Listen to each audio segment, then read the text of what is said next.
And welcome back, everybody. Thanks for sticking with us. Oneida County Executive Anthony Picente Jr. is our guest. We've been talking about the budget. We'll talk about the budget just a second or two more before we move on. Was there anything in the budget that, if you had it to do over again, you'd change it around a little bit?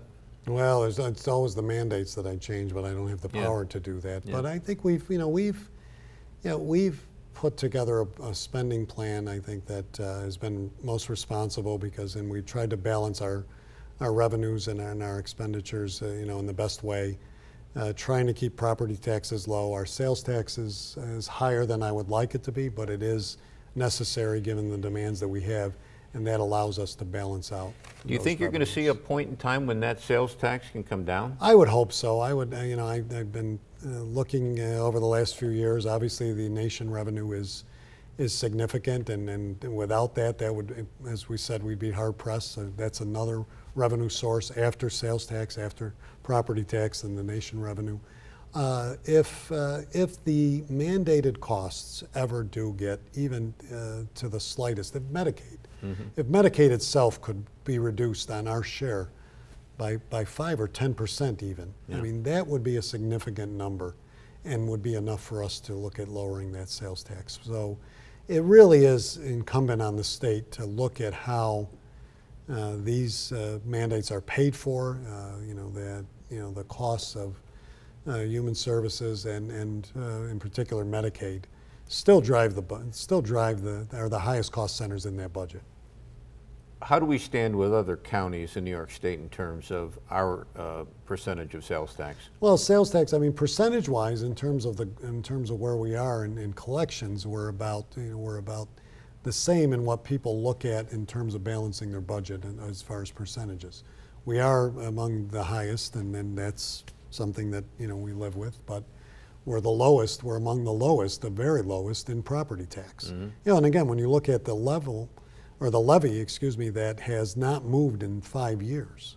So we're not asking for more money on the property tax side, or we haven't over the last 5 years, which is pretty responsible, and sales tax has been chugging along, comfortably, and seeing some growth over the last 2 years, which allows us to prosper in that regard, and that benefits the towns and villages. Remember, we're not the only ones that collect the sales tax or benefit. The 2 cities collect half within their boundaries, and then they keep that, and then the 26 towns and the 17 villages have to share. So there's a lot of sharing going around in that sales tax number that comes in every year. You said 2 cities. Well, Sherrill, actually the city of Sherrill, well, good pickup. They are a city, but Sherrill is in the town pool for collections. So they remove themselves as a city. Why is that? Well, because they look at it as it's because when you're a city, you could collect that, half of which is generated within your city. So for Utica and Rome, they're cities, they have a stronger retail base. When you look at Sherrill, as small as it is, it's better to be in the town pool where you're collecting through a bigger pool that is based on assessed value rather than collections. Okay. I saw you the other day doing something with books for babies. What was that all about? Well, that was something, that we talk about the nation revenue. One of the things we partnered with the Oneida Nation about is, we tried to also look at areas that we could improve the quality of life.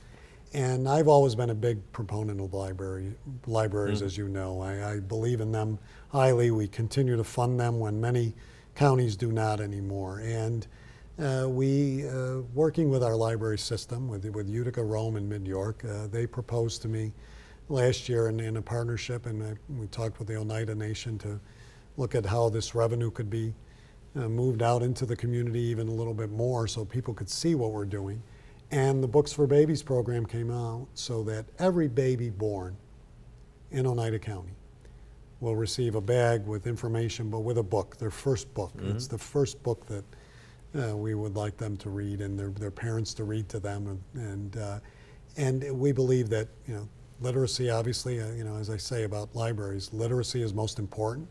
Starting them off right away in reading and having that first book, and some families who can't afford them, but for all families, it embarks them upon a reading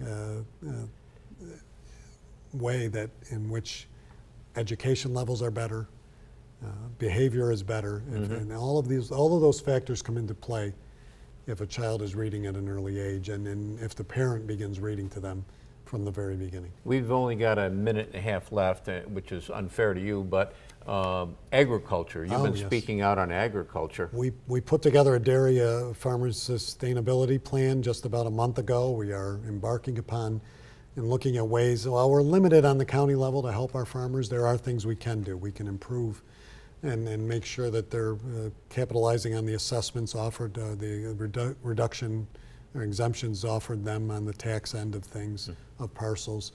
We're doing more in terms of our work in the schools with future farmers and working with Cornell Cooperative Extension.